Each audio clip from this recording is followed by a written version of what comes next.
And welcome to episode number 3 of the Paranormal Trucker. I am the Paranormal Trucker, and with me today is Snowman and Large Marge, as always.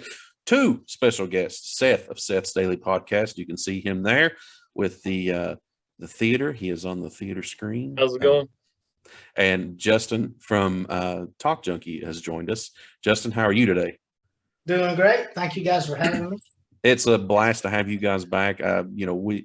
We've talked on Here to Chew Bubblegum, and I'm so happy that you guys agreed to come on here and speak with us today. We're going to just kind of have we won't call it a meeting. We'll just call it we'll call it a union meeting. How about that? We're all truckers here, right? Yep. I'm more of a lot lizard. You're more of a lot lizard? Okay, well, that's all right. That's all good. So today we're going to be talking about a few different topics. But first and foremost, before we even get started, we have some listener email, or one listener email, and we stand accused, Paranormal Truckers. Accusations from Dominic Green. Says, if you're going to try to make your own YouTube and whatnot, stealing the name of someone else has used, so you can use to shout out to other people that gave the person to try to gain followers. At least be smart enough not to post your advertisement on Facebook. Do the work, build the following on your own, and instead of being a thief. This YouTube is not affiliated with Paranormal Trucker Podcast on Spotify or any other platforms, Paranormal Trucker Group on Facebook. Wow. We stand accused. But when we first started to do this, and I'll just go ahead and just say this, did our research. There was no The Paranormal Trucker out there. There was no The Paranormal Trucker on YouTube. There was no The Paranormal Trucker on Facebook. There was no The Paranormal Trucker domain website. In fact, I have paranormaltrucker.com. That was supposed to be a surprise for you guys later on. The website's not ready, but it's going to be soon. As well as we started recording before this guy did. So I mean, we didn't steal anything. And unfortunately, we're being accused of stealing the name, and I'm sorry that you may feel that way. But it is what it is, guys. I mean, if it can be turned out that I actually took the name after you had it, I'm fine. I will gladly change the name. But until then, right now, the Paranormal Trucker stands. That will be the name of our podcast. Yeah. Well, this guy, I mean, really, he's winning right now, because there's no way I'm going to know who this guy was without hearing about you first. So, I mean, there's room enough for 2 paranormal truckers, if that actually is the case. But there's only one I'm going to listen to. I mean, unless this guy wants to reach out, maybe that's what he needs to do, is reach out and some verification, because it could be a troll. There's a lot of them. He's reaching out, all right. Yeah. Well, and that's the thing. If the Paranormal Trucker Podcast, that's the name of his channel, or of his podcast, would like to reach out and be a guest on here, I would love that. That'd be perfect. Maybe the 2 Paranormal Trucker channels can talk and live in harmony. And live in harmony. That's exactly right. See, Large Marge, she's a hippie at heart. That's right. Well, and when you opened up your YouTube account as the Paranormal Trucker, mm-hmm. YouTube will not let you have that account if that name was already taken. You would have had to change it somewhat. So you're good. We are, because his YouTube channel is the Paranormal Trucker Podcast. So, if they want to quarrel and bicker. And the thing we can is, do our own thing and still get along. Well, like Justin said, there's plenty of room for 2, and also at the same time, I don't want to start this out as fighting amongst each other podcasts and whatnot. I mean, It is what it is. Unfortunately, yes, there are 2 like-minded individuals who thought of a similar name. Again, if it can be proven that I stole your name, I will gladly change it. I'm willing to work with you on that. But from the research that I've done, I don't believe that that's the case, and I'm not gonna expect you to change your name either. So let's just live in harmony and be happy. All right. If there's any more Talk Junkies out there, Yeah. please message me at talkjunkie@gmail.com. Hey, I'd love to steal your viewers and give you some of mine. It would help me. It would help you. I don't have a problem with it. It's not a very good name. You've got something to lose there. You've got a good name. I don't care a bit to lose mine. But I would like to steal those followers. Oh yeah. Well, no, you have a good name, man. I like the Talk Junkie. Talk Junkie is a good name. But I don't know that just fighting amongst each other is not going to do well. It's not going to really do anything but cause issues. Snowman, I see that you have your Pikeville Comic-Con t-shirt on. I do. So you went to Pikeville Comic-Con? I did. How did you like it? It was it felt a little bit rushed, I guess, because of the COVID shutdown and all that. The one I went to before the shutdown was an amazing show. I think they just had a short amount of time and not able to get all the stuff that they would like to have had in there. Right. So I'm looking forward to what they're going to put together for next year. It should be good. And I'll go again. I enjoyed myself. Oh, good. Did Large Barnes join you? Yes. She did. How And did you feel about it? Let me tell you, I'd never been to anything like that. So it was, I was out of my comfort zone. But it was pretty What do you cool. mean? The only thing that I would have liked to have seen was more booths that were set up focused on comic and Comic Con stuff. There was Right. a lot of booths that were, crafts and just different things like that. But it was nice. It was small. Yeah. But it Well, was now, I've been to nice. those. I've been to those before, and I'll tell you, the Appalachian Wireless Arena is missing out on an opportunity. They need to be selling alcohol at those things. It's a lot of fun, but I can see it'd be a lot of fun to have some chicken wings and some beer as you're perusing over the X-Men comics. I concur. You may be onto something there because that Marge said she wanted to see more boobs.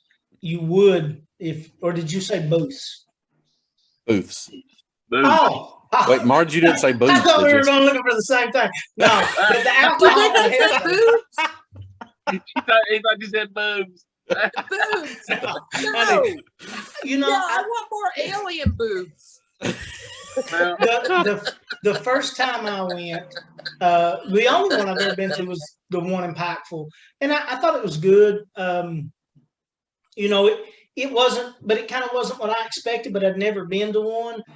My son was big into toys at the time, especially older toys, and so he had a really good time with that. But I always thought, especially apparently there's a large interest in the paranormal in Eastern Kentucky. You look at the family of podcasts that we deal with, on a daily basis, to bring something that was more maybe paranormal and alien eccentric into a place like that and do that type of convention may do really good, especially if you add in Bigfoot and stuff like that in an area like this.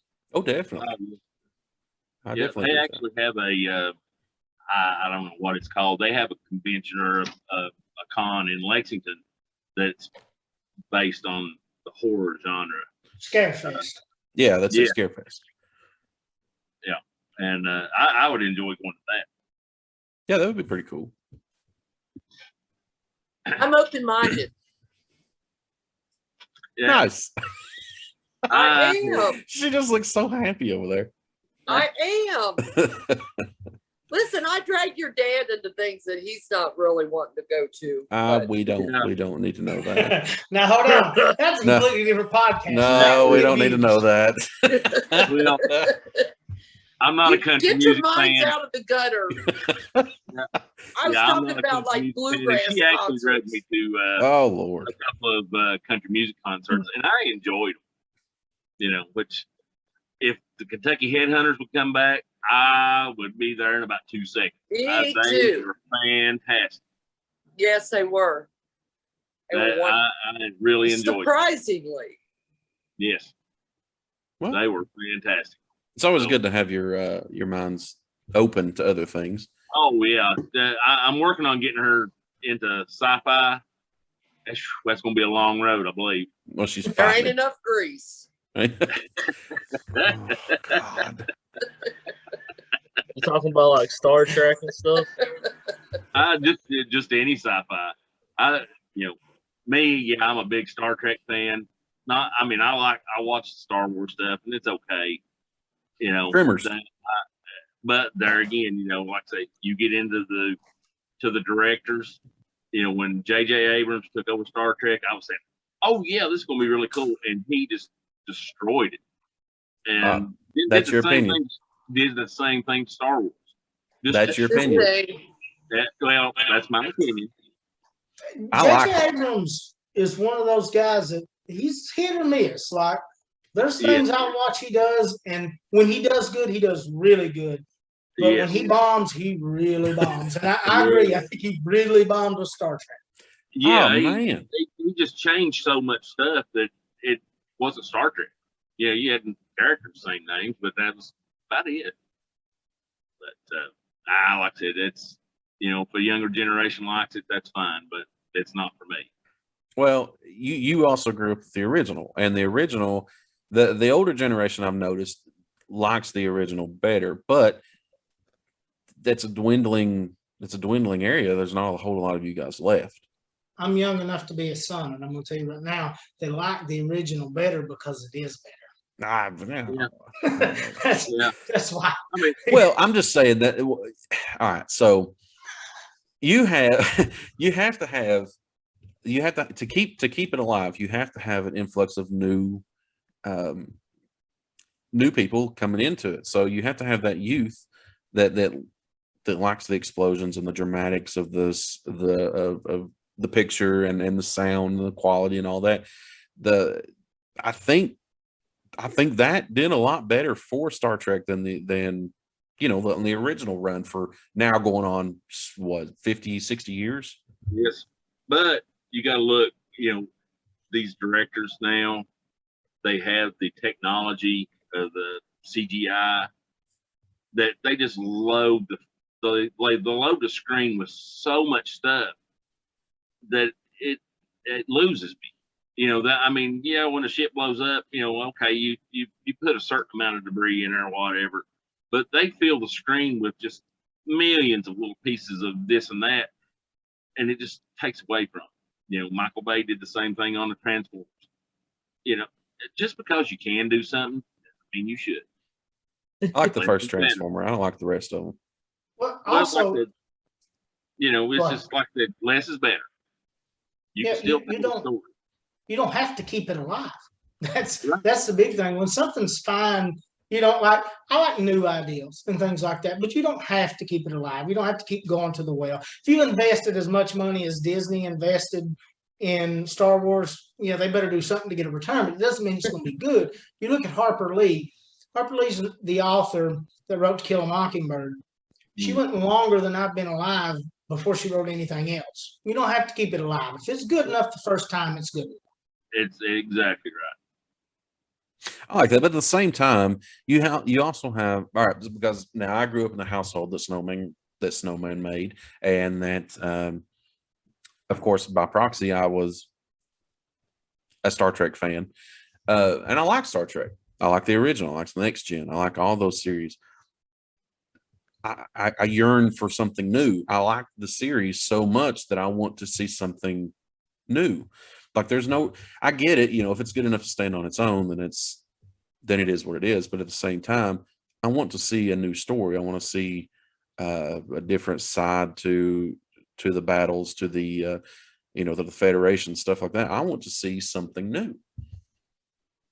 Well, I enjoy new content, but I'm not one of those people. If something comes out and it's bad, then I just don't have to watch it. I don't have to down it or, get all over it, So I'm fine with them making it, and sometimes I do enjoy that stuff. Like he mentioned, he didn't like the new Star Wars movies. I loved the original 3. I did not like the prequels. And then I've liked the last 3 plus, what was it? Rogue One. Rogue One. Yeah, and I like Mandalorian. And I've actually got to where I like those a lot better than I do the original. But, the original wasn't part of my childhood. I actually didn't see the original Star Wars until I was like 17.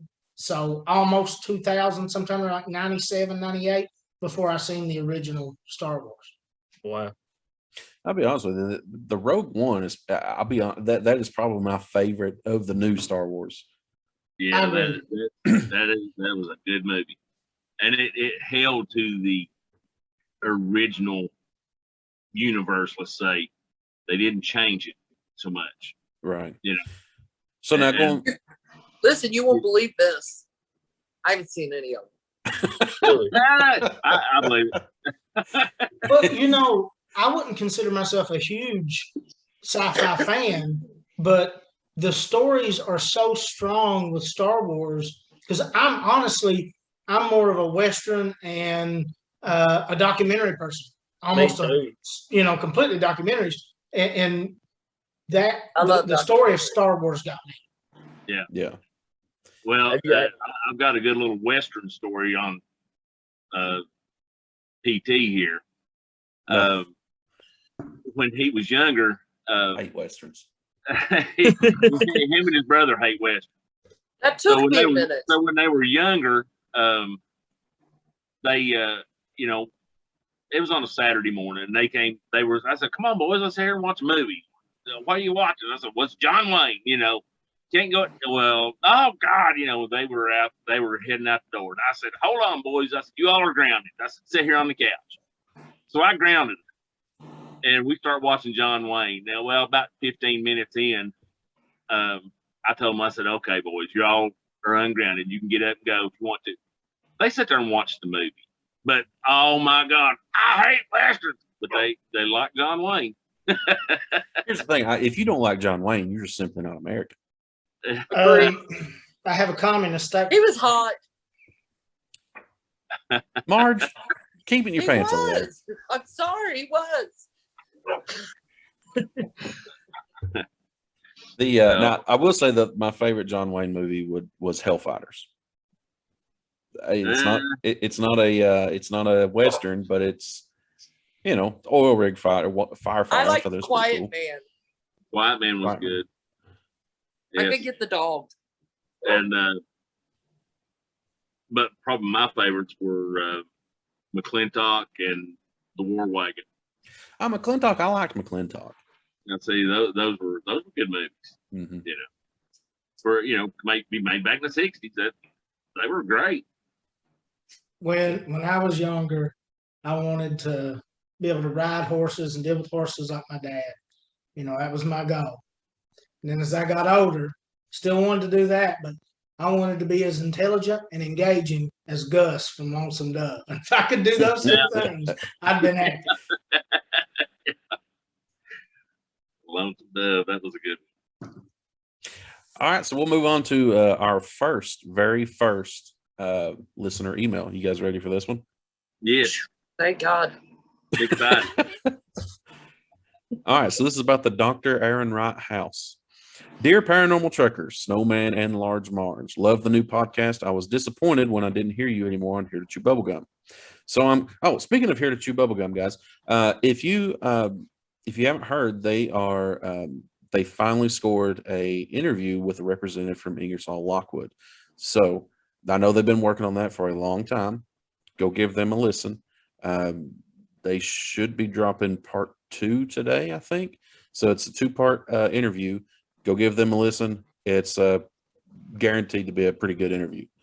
But anyway, he says, I didn't hear you anymore on Here to Chew Bubblegum, so I'm glad to hear that you kept on trucking. I heard about the new podcast from the Spooky family and can't wait to see the podcast grow.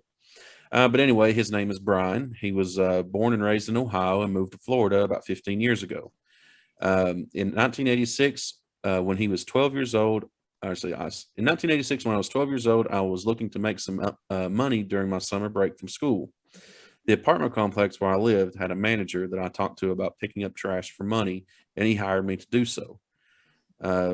He approached me and said that if I wanted to make more on the weekends all year round, I could come to his house and help with the cleaning of the woodwork in the house, help on the grounds and with the horses.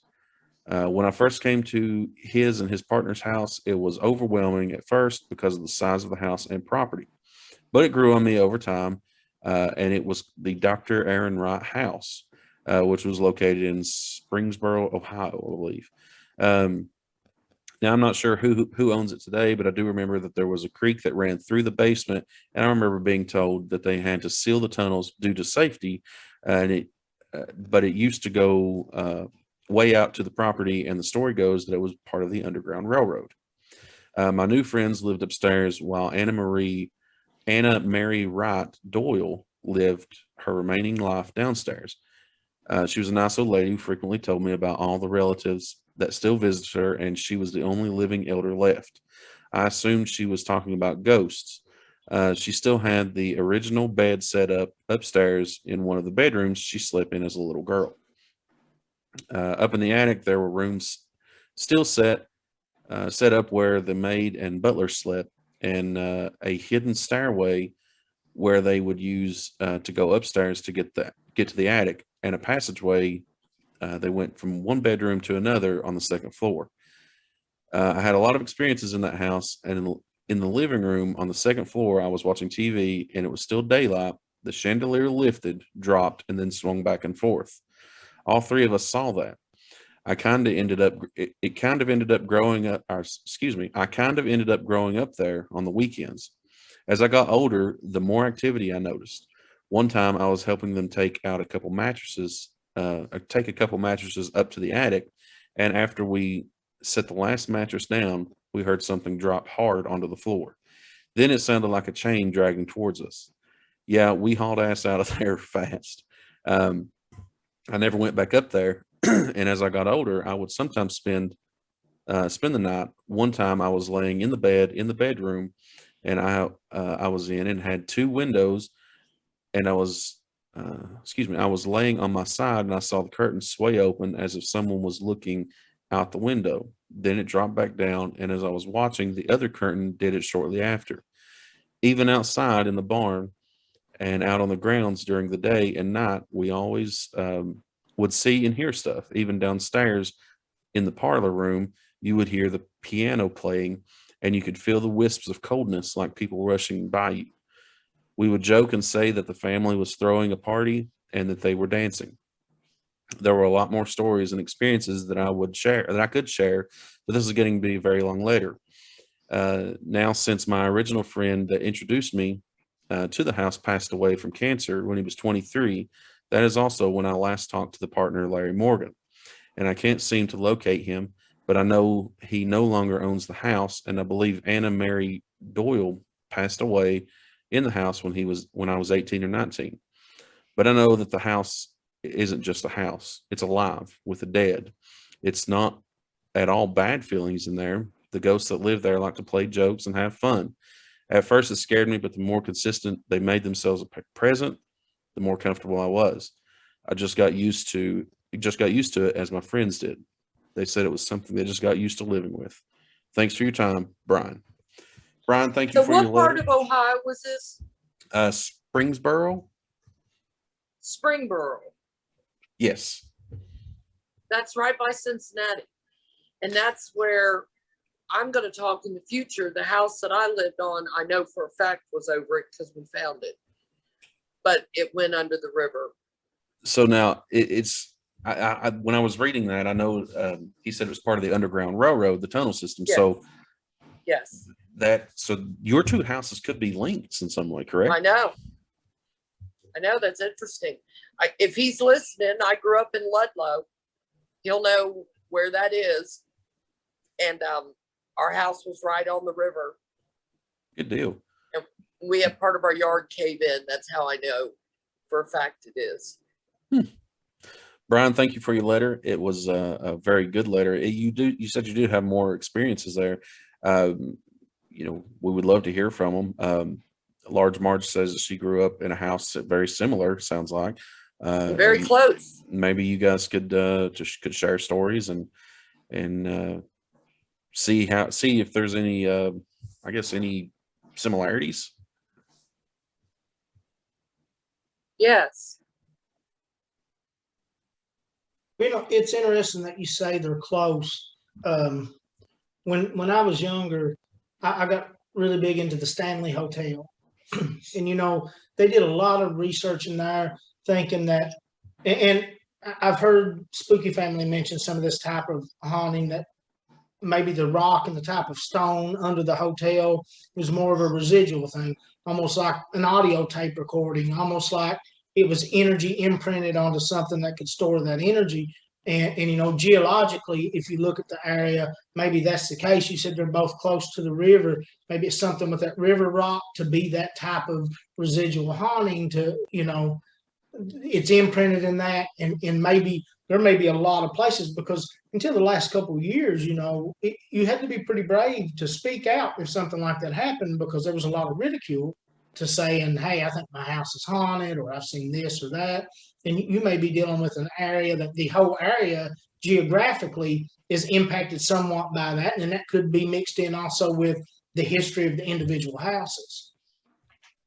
Yeah, I mean, they have there's certain rocks that have energies and stuff. As a former ghost hunter, I know that, have you guys heard of the place in Bardstown, the Jailer's Inn? No, I've never heard of that. Nope. It is where there's another hotel there where Jesse James is a spirit is supposed to be. Oh, really? Yeah, but the That's pretty Jailer's cool. Inn is I stayed all night there, man, and there's rock outside of that. And dude, we woke up one night in I believe it's the garden room at the Jailer's Inn, and a shower curtain got ripped open like that. Wow. Wow. Now I know that there's you bring up a good point talking about the rocks and stuff that can be imprinted. Isn't quartz one of those rocks that can essentially you can imprint radio waves or electromagnetic waves on them? Quartz is I supposed to think be so. quartz is supposed to be very. You could use it to record things, but I'd always heard that like the Stanley Hotel and all that was basically on a big old slab of limestone. And That's what it is. Exactly, the limestone. That's what was outside the Jailer's Inn. You're 100% right, man. The limestone is supposed to be the rock with the most energy, I believe. Yeah, and and I'm sure there's something to it, because everything, we've said it before, everything's connected one way or another, and if something bad happened or whatever, and it's horrific enough for it to get recorded, it's just going to repeat from now until the end of time. Well, and maybe it doesn't necessarily have to be as so horrific, like Brian says in his letter there. They like to joke around and play around. It could just be such a deep connection to the place that energy level is almost one with the area. Now limestone, that makes good sense up around, especially in this area. Because of the cave systems and things like that. That's all that was up in northern Kentucky. So that makes perfect sense. So yeah, that's very where well that's actually at, northern Kentucky. It's Right. It's close to Louisville and stuff. Yeah, definitely. No, I know where it's at. It's not northern. I think that's more western. Bardstown? Yeah. Bardstown is south Louisville. It's east of 75. Yeah. It's actually we're working on a job there, and it's about an hour and 20-minute drive from Hazard. I've not been there since I was 11 or 12 or something like that. But no, that's interesting. North of here, it's north of here though.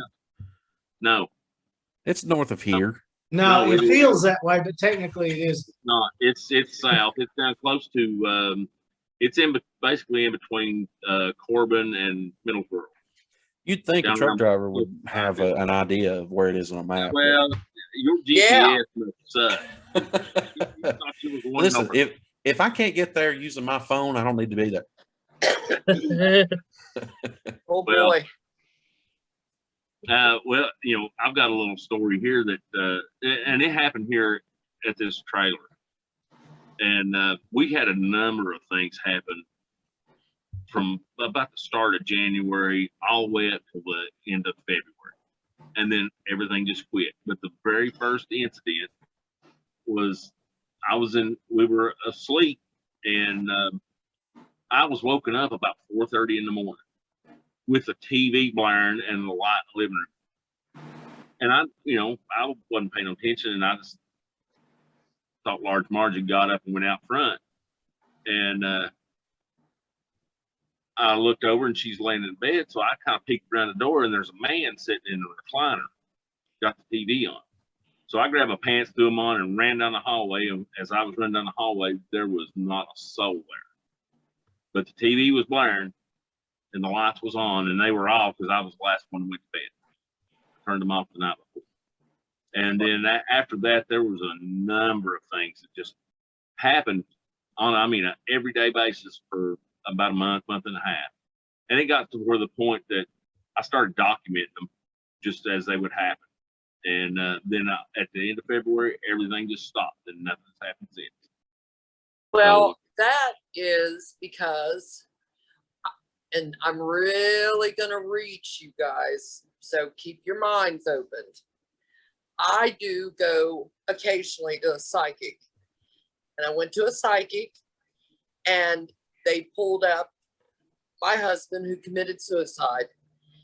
He was the one aggravating and doing the stuff, and she walked him and talked him to the light, and all of a sudden everything stopped, and we've not had, and we were having stuff every day, maybe 2-3 times a day. Yeah, it was every day. Things moving, thrown off the shelves, cabinet doors opening, all kinds of stuff. Oh wow! Now what? And, I had told some of the guys at work about it, and they were going, "Well, what'd you do?" I said, "Well, he wasn't aggravating nobody. He was just watching Fox News." I said, "He was all right. I just let him go." Now what? When you talked to your psychic there, Marge, did Yes. did they say, why he was, kind of not necessarily tormenting, but Why he hadn't crossed over? Yeah. Because he had died of such a violent death. He committed suicide. So they said instantly when he pulled that trigger, he regretted it instantly. And so he was hovering and didn't want to go. And she said he may not even have known that he was dead. She said sometimes spirits are like that. So she walked him over to the light, across the Happy Bridge, and it literally stopped. Wow. I was burning sage. I was doing all kinds of native stuff in here. I was trying to clean the house up, but things just kept happening. Wow. Now you, I know we've talked in the past that you are Native American. And I'm sorry, my mind was like a Rolodex, but you touched on that being Native American. The subject of the Windigo. Are you familiar with that? Yes. He's an evil little spirit. I would love to learn more about that. It comes in kids' dreams, and that's what they used to tell us to be good, or he was going to come in our dreams. Oh, really? Yeah. Wow. Now I know.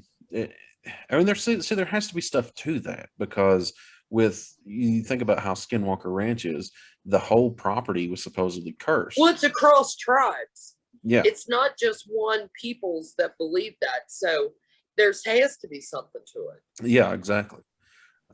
Which goes back to, you're talking about a people who lived off of the land, who absolutely everything they had came from the land, and they respected the land. They were stewards of the land, right, in a way.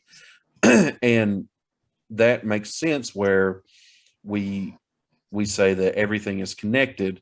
They were probably more connected with the land than any of us could ever be. Well, Native peoples believe in one great spirit, not necessarily God, but one great spirit. And that spirit, first and foremost, is Mother Earth. So they worship the earth. That's why they have all of these different beliefs and rituals and things and offerings that they give. because Mother Earth is like at the top of their belief system. Okay. So they know the earth better than any of us. Very cool. You talk about it going across tribes, and you know, you've got tribes in very remote parts of the United States that were no way connected prior to European invasion. They, you know, they really had no contact, but their belief structure is really similar, and they share a lot of things in common. And, you know, when I first started learning about ayahuasca and DMT, I've never done the two, but I really think they're interesting because in a lot of the studies they do, especially with ayahuasca, DMT is my understanding, you know, most of the DMT as far as you get is a chemically produced, man-made version of those elements put together. But with ayahuasca, you can eat things. It's the DMT's in most things, including things, and there's an inhibitor in your body that doesn't let it happen. But when it's mixed correctly, especially by these shamans in South America, these people have psychedelic experiences.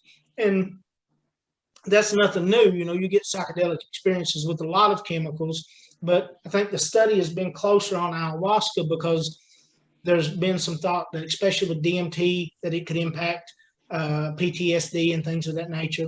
But if you read a lot of these reports from people who've had ayahuasca experiences, it's almost always similar. That is to say, they experience the same thing, you know, and a lot of them will see panthers in their visions.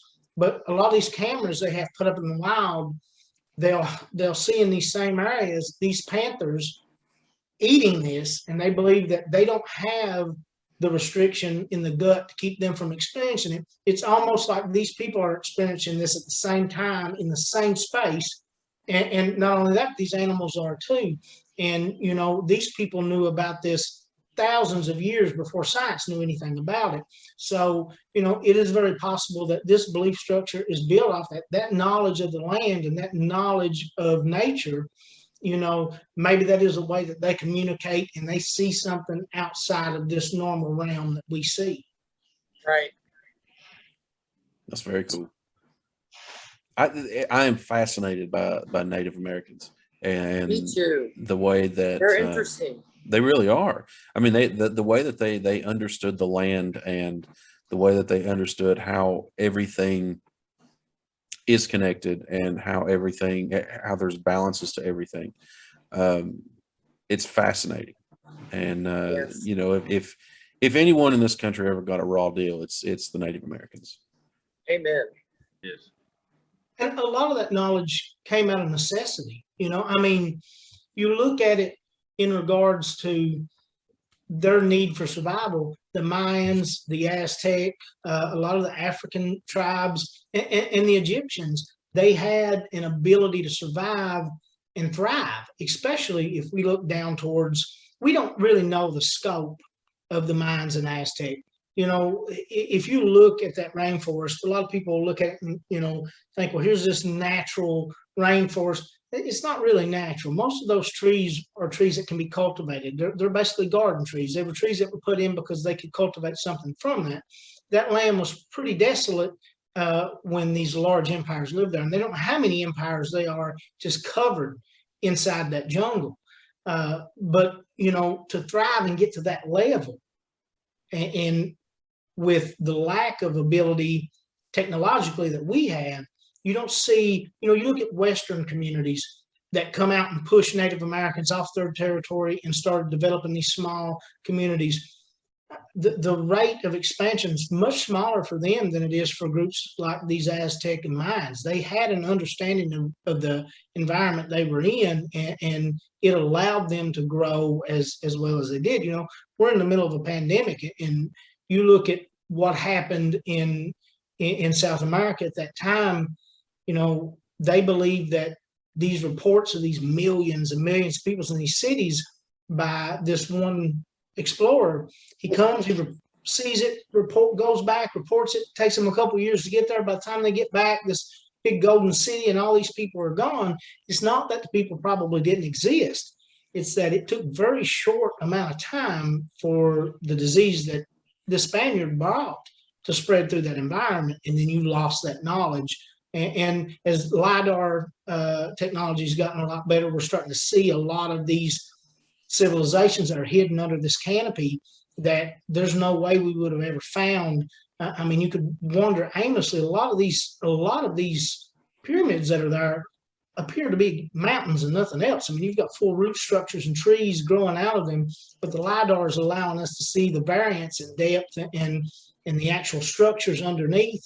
And we're starting to realize the scope of these civilizations. And, you know, you're looking at direct ancestors of Native Americans. You're looking at these people who made their way across the sea bridge before the end of the last ice age and slowly filter down to South America. That knowledge has came with them. And as we go forward, like you're talking about the LIDAR,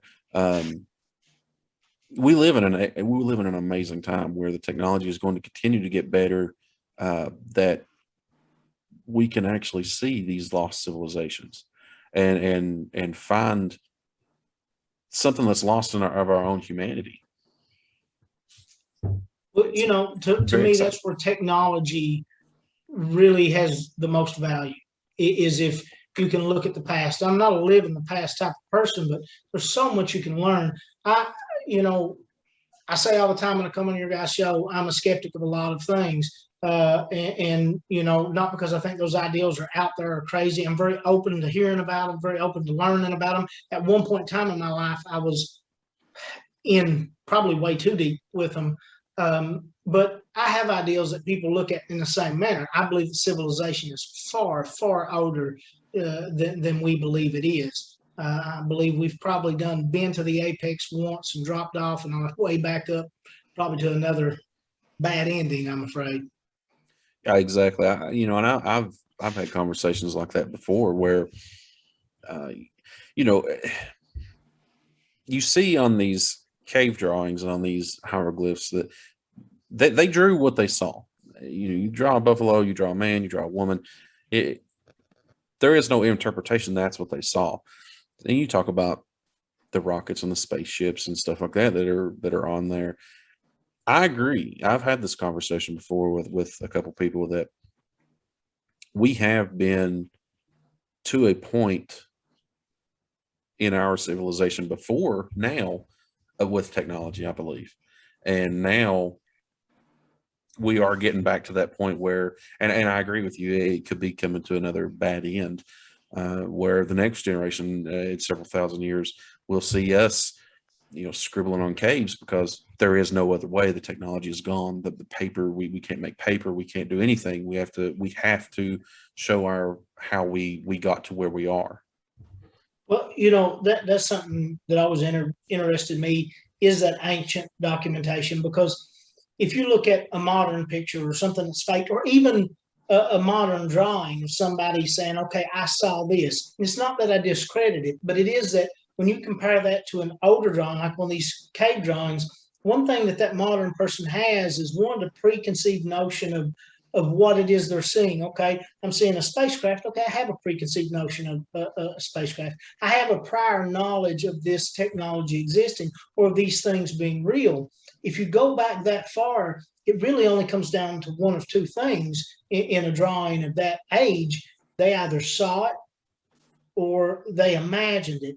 And it's not to say that it's implausible for them to imagine something in regards to a spaceship or a rocket ship and not know what to call it. But you see a lot of these times, especially in more the South American than the Egyptian and the Sumerian. But if you look more towards the South American, you see a lot of these drawings being represented as some type of bird type of creature. You'll see that some in the older dynasties in Egypt, but you don't see as much of this flying culture in Egypt as you do in the Aztecs and the Mayans.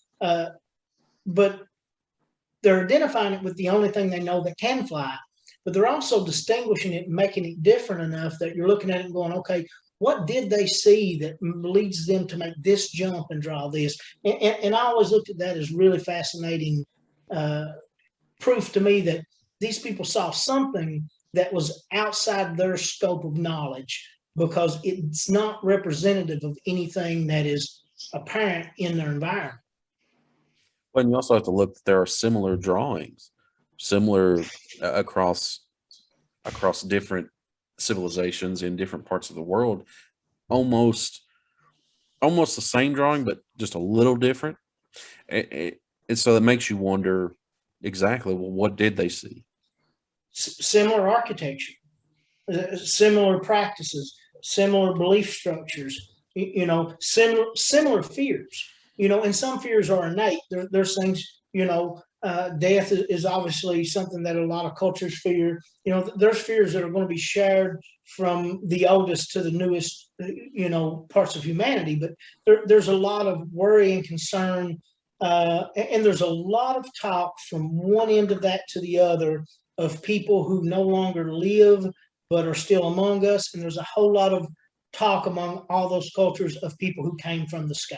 Those two things that, our ghost stories, they don't just go back to pagans, and that it goes back even further. And there's a lot of historical evidence of those things throughout time. And it's amazing the amount of distance, these just in everyday practice, these people had no communication with each other. It was not possible unless there's something we don't know about, or one group were able to make that journey, whether it be supernaturally or, extraterrestrial, somebody being able to convey that knowledge one to the other. One of the stories that I'm going to talk about in the future is there's a rock that's right here in Hyden, and it's called the Redbird Rock, the Redbird Stone. He is my 6th great-grandfather. So there is Egyptian hieroglyphs on this rock, and we're going to talk about that in a future segment. But it's pretty interesting because they can't figure out how Egyptian hieroglyphs got on a rock in Kentucky. That's impressive. But there's a lot of other hieroglyphs on there that was from Redbird's time, native hieroglyphs.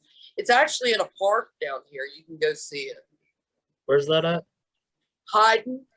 Oh yeah, Leslie County. Oh. Yes. I thought you said Hyman at first, and I was like, I'm sorry. I get them too. Hyman and Hyden. I get them mixed up. No, you said Hyden. I just thought I heard Hyman. Me and Justin live real close to Hyman, so I was like, man, I gotta go see this. It's pretty interesting. They have a nice little setup there. But it was actually on the History Channel, the show Unearthed, with that one host. I can't remember his name. He's a geologist. Josh Gates. Please? Josh Gates. No, it's not Josh. I like everything he does. Yes. No, it's not Josh. I know Josh. I watch all of his shows. But anyway, it's pretty interesting stuff, and I'll have some more information in the future. But we were talking about hieroglyphs. That's why I wanted to bring it up. I think awesome. That's something. Go ahead, Seth. Oh, I just said that's awesome. I think that's something we're going to see more as time progresses, is a connection. It seems so ridiculous to a lot of scholars that there'd be a connection between Native Americans and Egyptians, but there was a long chunk of time where 1492 Columbus sailed the ocean blue and discovered America. We now know definitely that's not true. There was a lot of Norse visitors here far before that. And, you look at their time. One thing that's weird, and I'm not an expert on this, so I'll probably butcher this. We're looking at today as if it's 2021.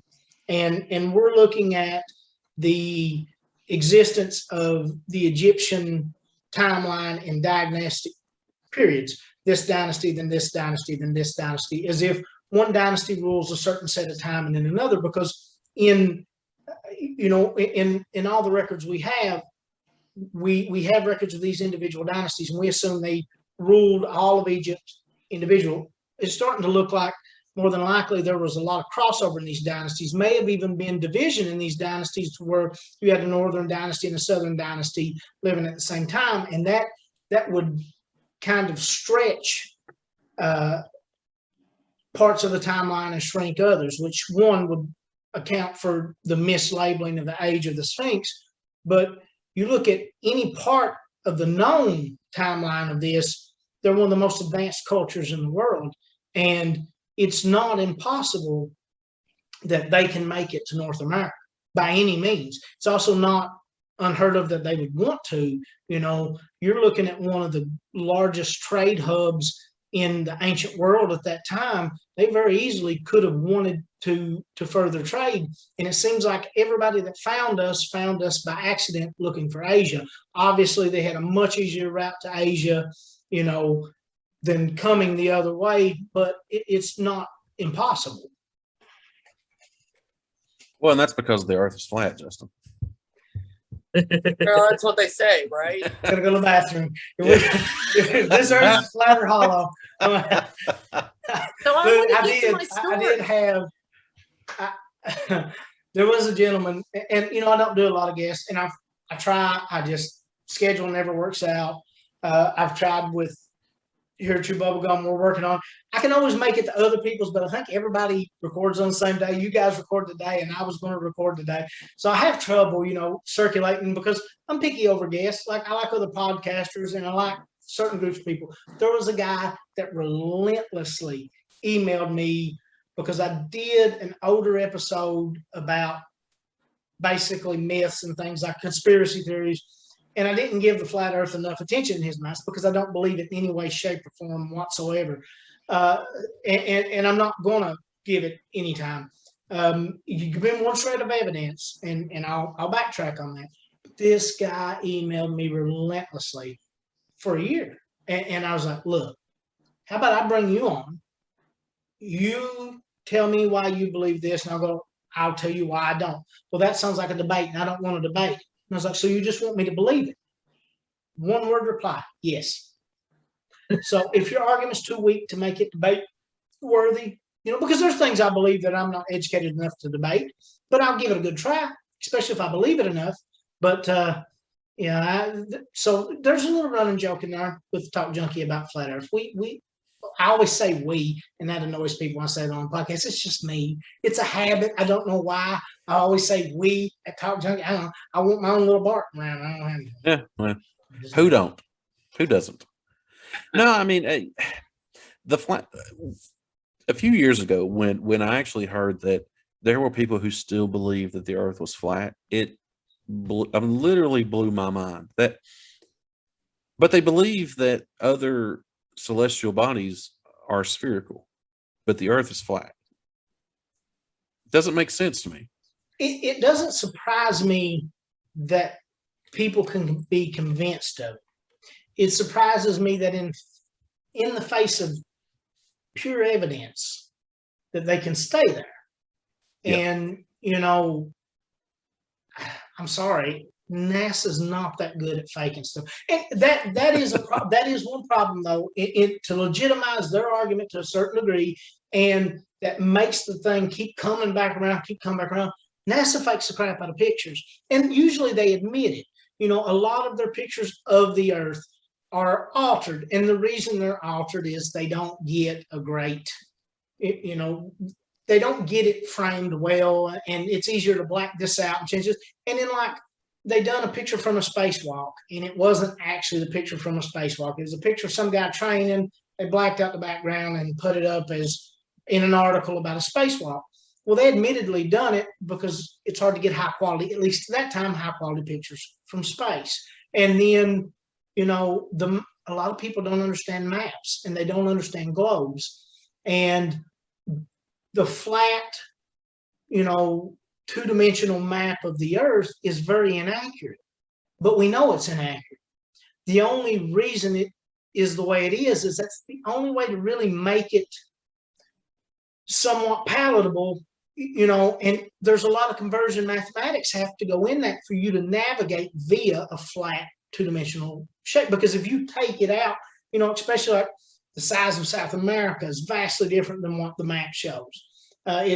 Its location in regards to its height above and below Africa where it falls is vastly different. But if you look at it on a globe, you get an actual representation of that. And so they look at this flat map and go, "I'll see. I mean, the math don't work, so the Earth has to be flat." And it's just a lack of desire to know any better. And it also, too, is a distrust. And that's a big thing. It's a huge distrust of anybody in power. I share that distrust. I just have a lot more trust in science. So, I don't get the argument, but it is persistent.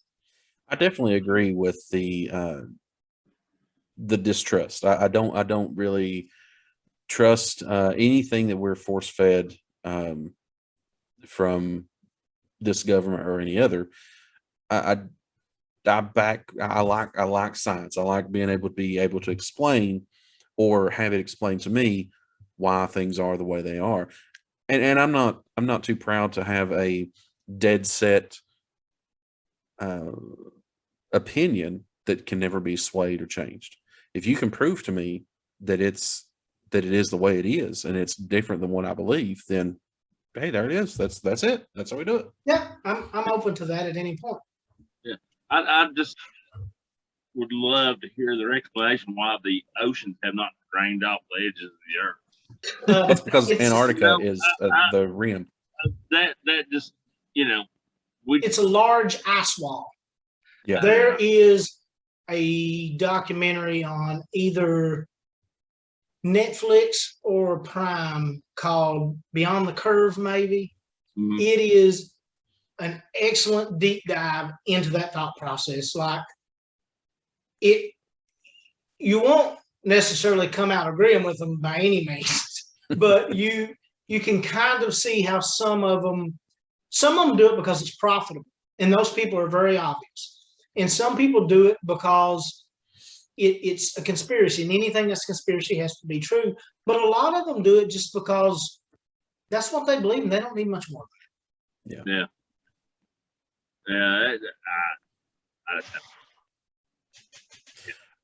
And I've known people that believe the Earth is flat, and I've tried to talk to them. You cannot convince them.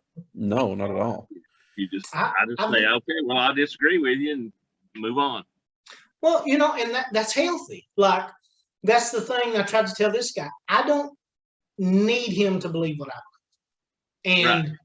I don't need to believe what he believes. We can respectfully believe different things. Exactly. There's a lot of what we may end up discussing here tonight that I don't believe in. But there's a lot that I do. And there's no way that I can say it and justify this belief in this and this disbelief in this other than personal experience and, what I've seen. But I can't tell this guy I'm never going to find out the Earth's flat. Right. Maybe it is. Maybe science, is being manipulated, because that's possible. Science is only as true as the humans that represent it.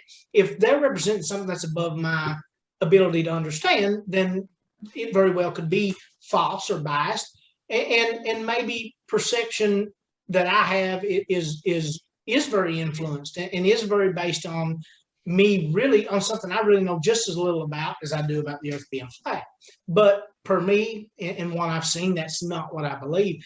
It just seems like people who kind of skew more to that extreme level of conspiracy theory, they're a little harder to shake from that.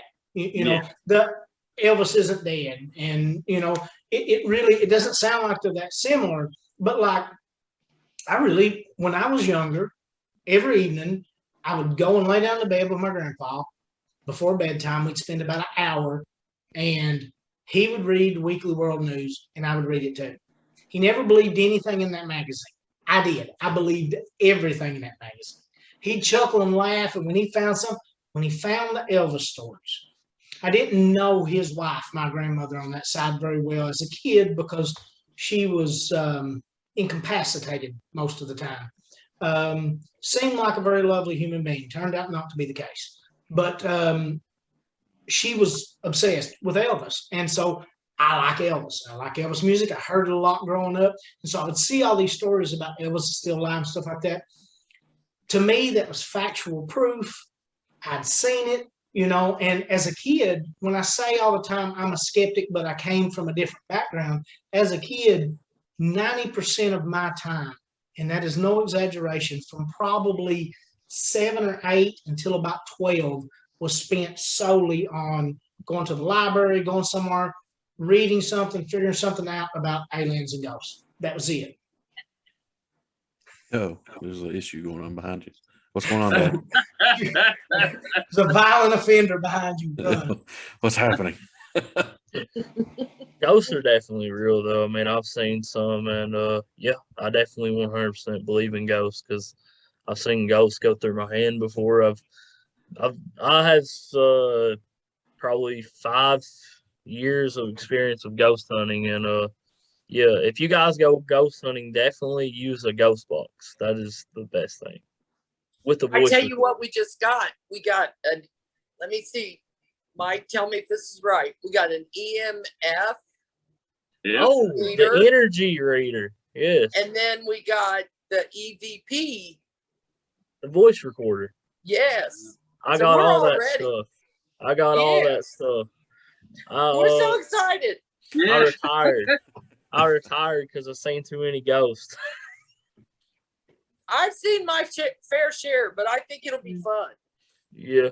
Well, I didn't realize that you were a ghost hunter, Seth. So we're definitely going to have you back on so we can pick your brain. You're going to have to go with us on some of our adventures. I kind of retired from ghost hunting. So kind of moving forward here, I found a magazine at a local pharmacy that I kind of like, that I just bought, and it's kind of neat.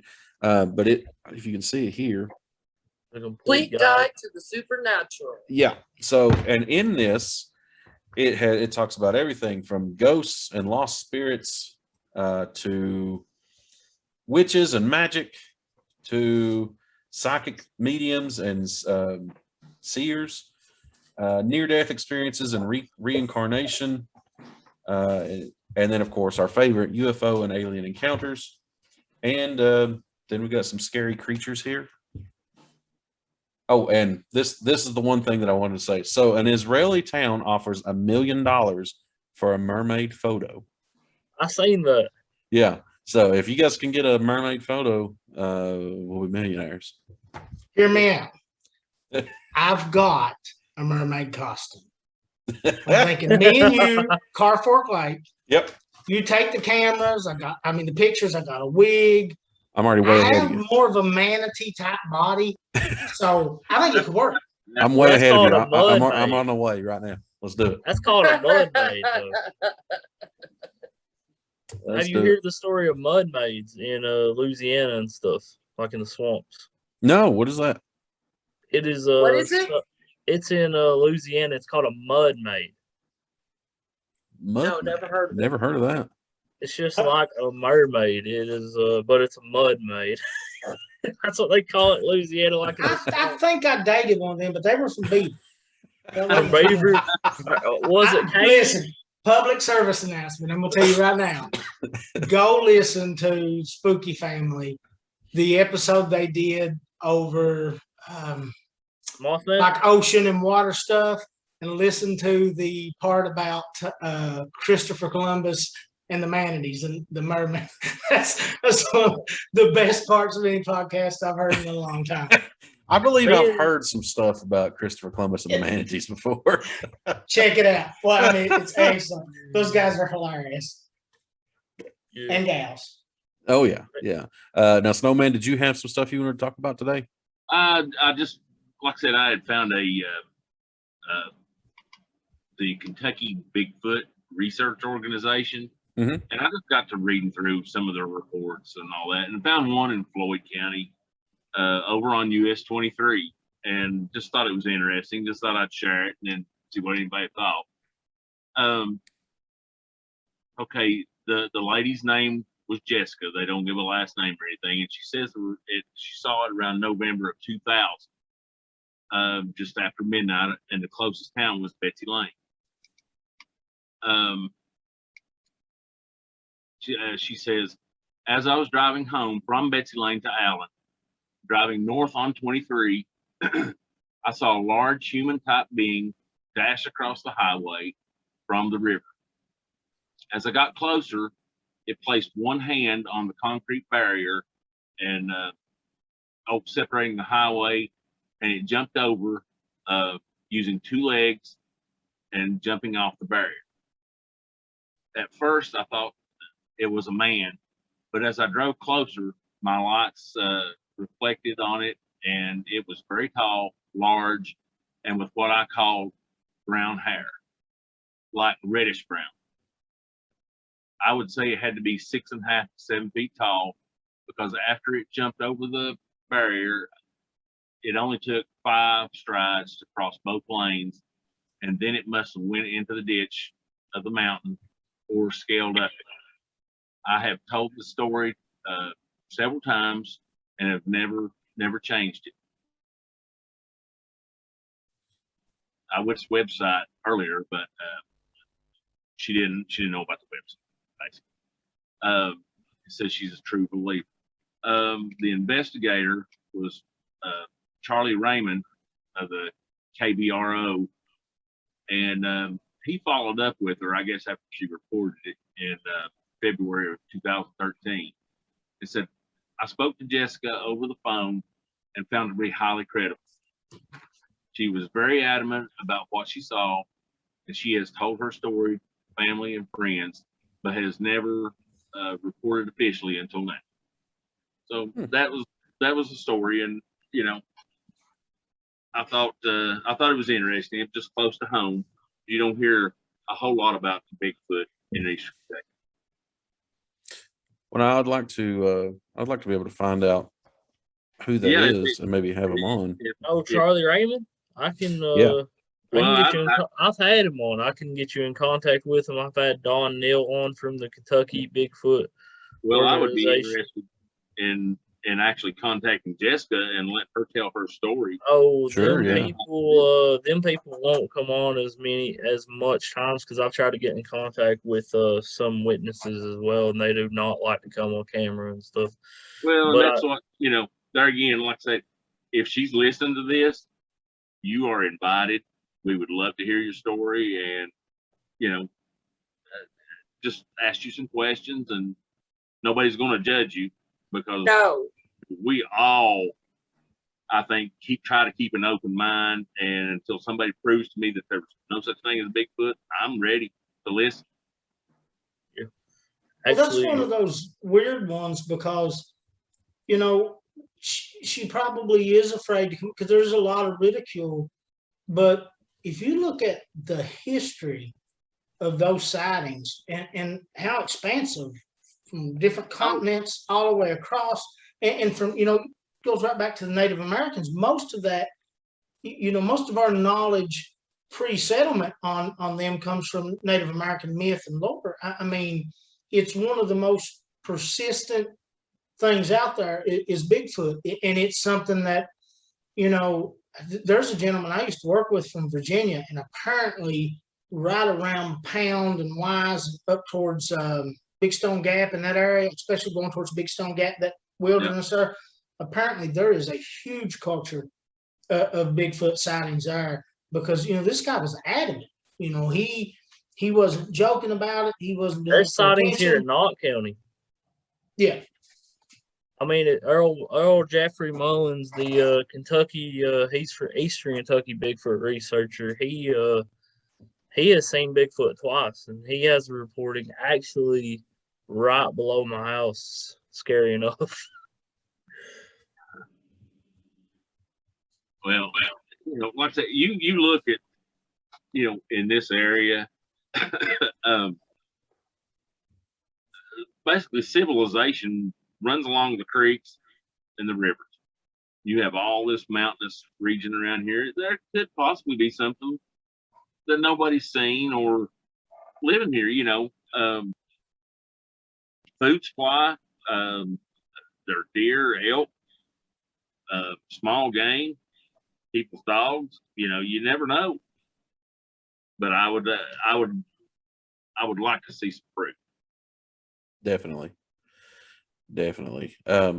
No, so yeah, if anybody is listening, in this area that's had those experiences, please write in paranormaltrucker@yahoo.com. We would love to talk to you. If nothing else, just tell us about your experience. If you'd like to come on the show, we would love to have you and love to pick your brain. Large Marge, you got some stuff for us? Yes. She's zoned out again.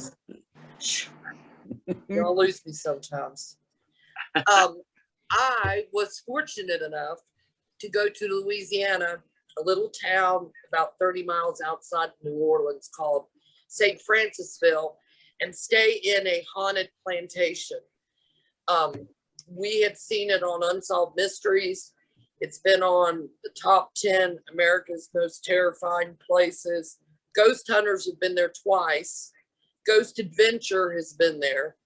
So me and my daughter went there and stayed the weekend. And it was built in 1796. And a man and woman built it, moved in. They had 3 children. And the story goes that the one slave girl, the house slave, was listening in through the door of the master, and somebody seen her and reported her, and they cut her ear off. So she wrapped a green sash around her head, whatever they call that, a toboggan or whatever, around her head. And there's been pictures of her taken at the plantation. And if anybody wants to research it or look at more of the history of it, it's myrtlesplantation.com. myrtlesplantation.com. Yes. So when my daughter and I stayed there, it was going back to the history a little bit. During the Civil War, it was a Civil War hospital. It was taken over by the Union soldiers. So there's a lot of history there. Anyway, we went there and stayed, and Chloe, who after she got her ear chopped off, thought if she made 2 of the little girls just a little bit sick and nursed them back to health, that they'd let her back in the house. But she ended up poisoning the girls. So my daughter and I stayed in the bedroom where the 2 little girls lived and where they died at. And there's no TV, there's no telephone or anything. This is a real working plantation. It's really cool. And so that night, we had taken a little handheld camera. I borrowed it, actually, so I didn't know really how to work it. We turned it on and set it on the dresser, and then we went outside because it's on 10 acres, and you get full run of the property. So we decided after dark that we would go out with our little ghost hunting things and see if we could find anything. So we were gone for an hour or so. So we came back in, we got in bed to go to sleep, and my daughter fell asleep, and I was just about asleep, and all of a sudden I heard a drum beating. And I went to the window, and the windows are the original windows in the house. So they're single pane, and they're like that kind of wavy looking glass. So it's pitch dark out. I can't see anything, but I could hear this drum beating. And actually, when I put my ear up to the window was vibrating with the beat. Oh, wow. So I laid there for a while, and finally it quit. So we left, and we went down the next morning for breakfast. We was telling everybody, and all these other people were telling other things that had happened to them. And it was really cool. So we left, and when we got home, I returned the camera. I had borrowed it from my dad. I returned it to my dad. Didn't even look at it. He plugged it in, and the camera showed the corner of our bed and the whole bedroom. And it showed about 20 minutes after we left that the corner of the bedspread pulled down, probably about a foot. Not all the way off the bed or anything, but just kind of picked up and pulled down, the whole corner did. So that's my story about the Myrtle's Plantation. It's been on all those shows. Like I said, if you have an opportunity, go to their website, myrtlesplantation.com. And if you get a chance, go stay there. Very cool. So that's like an actual. So that was one of my things is I was going to ask you is if you could feel the vibration on the window. Yes. Now, So the glass, so the glass was vibrating. So I mean, it wasn't Yeah. just something localized that you could hear. No. Wow. And we were on the second floor. So it would have had to be down on the ground level. So it wasn't just like right out the window. And then it was so dark, there were no lights or anything on that side of the house. So you couldn't see what was going on down in the yard. I certainly heard it. Very cool. Very cool. It was very cool.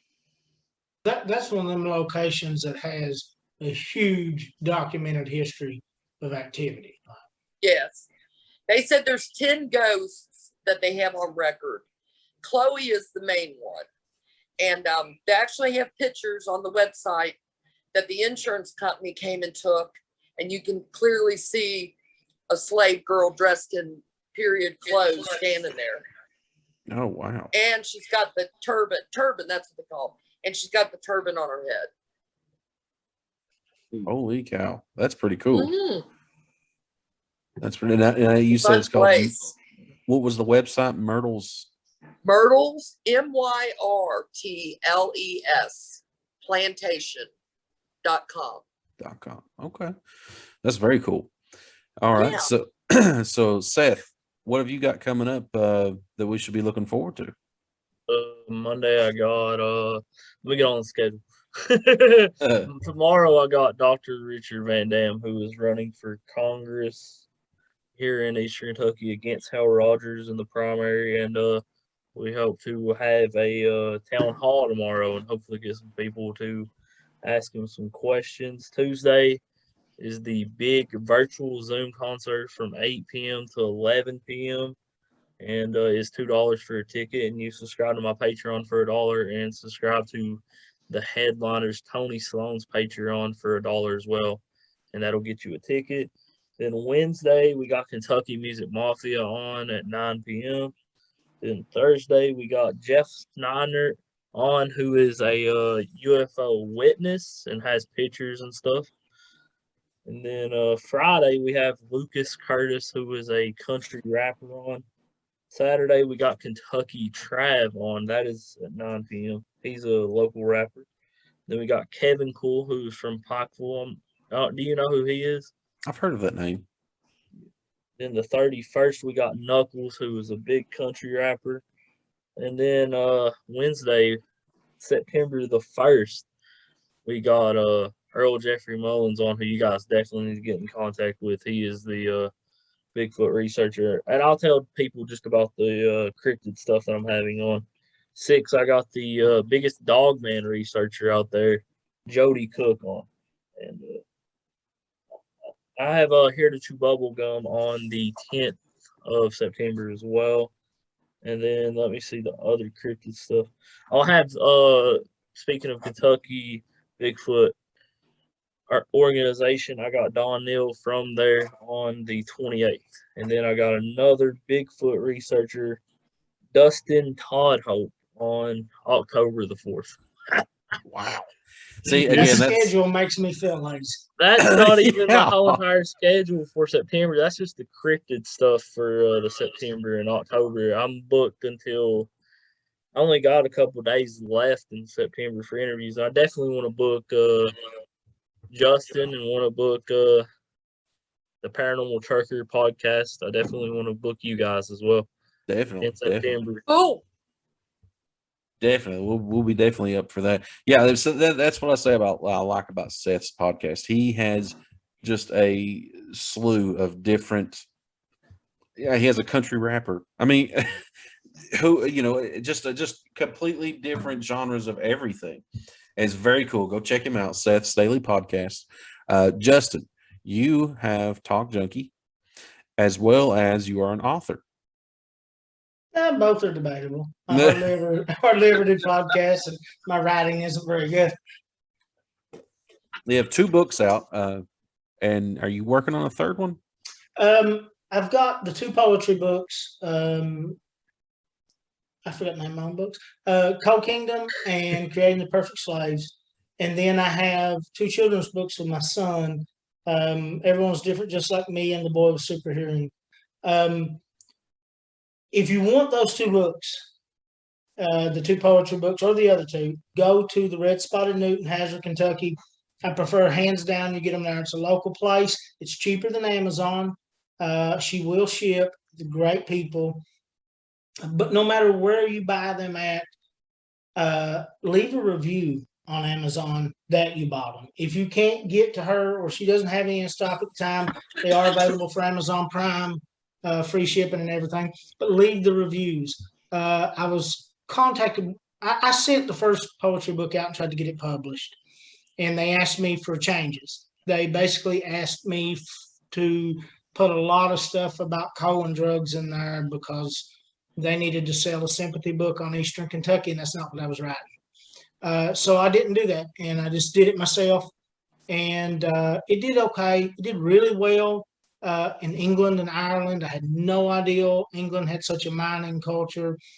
Did really well there. Did really well outside of Eastern Kentucky, and it used to bother me a little bit. I just don't think people in Eastern Kentucky need to hear that stuff because they lived it, and I think that's okay. I mean, I don't.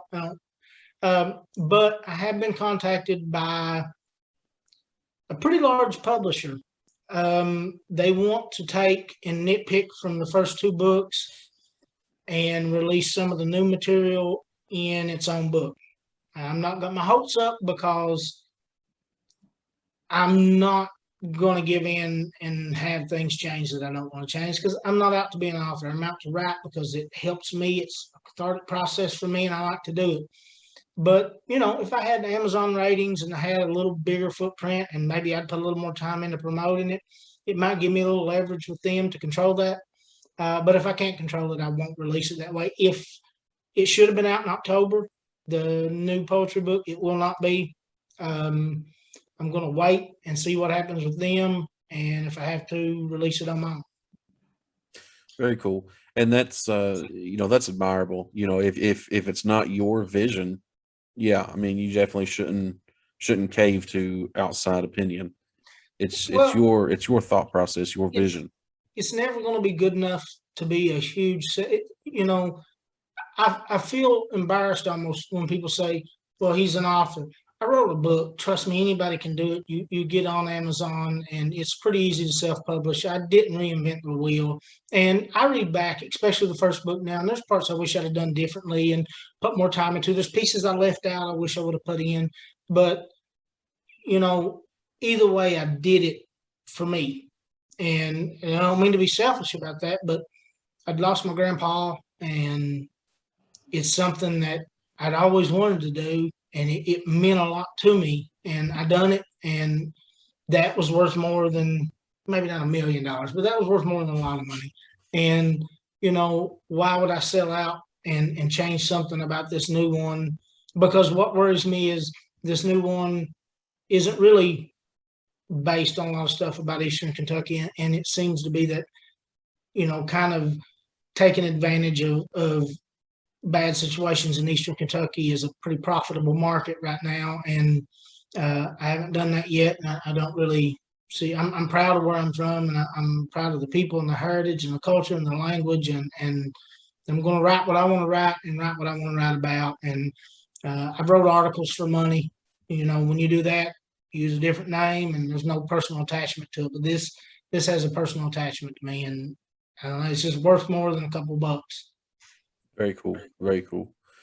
Well, and unfortunately, we are running out of time, and we're going to have to end the podcast here. Again, that's Seth from Seth's Daily Podcast. Please go give him a check out on YouTube and Facebook, right, Seth? YouTube, Facebook, and Patreon. And Patreon, yeah. And Justin from Talk Junkie, thank you for being here with us. You guys have made today's union meeting spectacular and a lot of fun. Yes. Snowman, Large Marge, thank you all for being here. Again, if you have anything that you want to send to us, any kind of story or just want to reach out to us, you can always reach out to us, comment on our YouTube page, on our Facebook. You can email us, paranormaltrucker@yahoo.com. Again, the website, theparanormaltrucker.com, will be up and running hopefully in the next couple weeks, but I'm again, stuff happens. Let's see what else. Who else? Oh yeah, Elliot and his spooky family. check him out. Check them out. They are having a terrific podcast. Here to Chew Bubblegum has, again, like I said earlier in the show, they've got the long-awaited Ingersoll Lockwood representative interview. I think that is a 2-part episode, so please go give them a like and a follow and a listen. That'll do it for this week. Until next week, we'll see you. Bye. Tell them our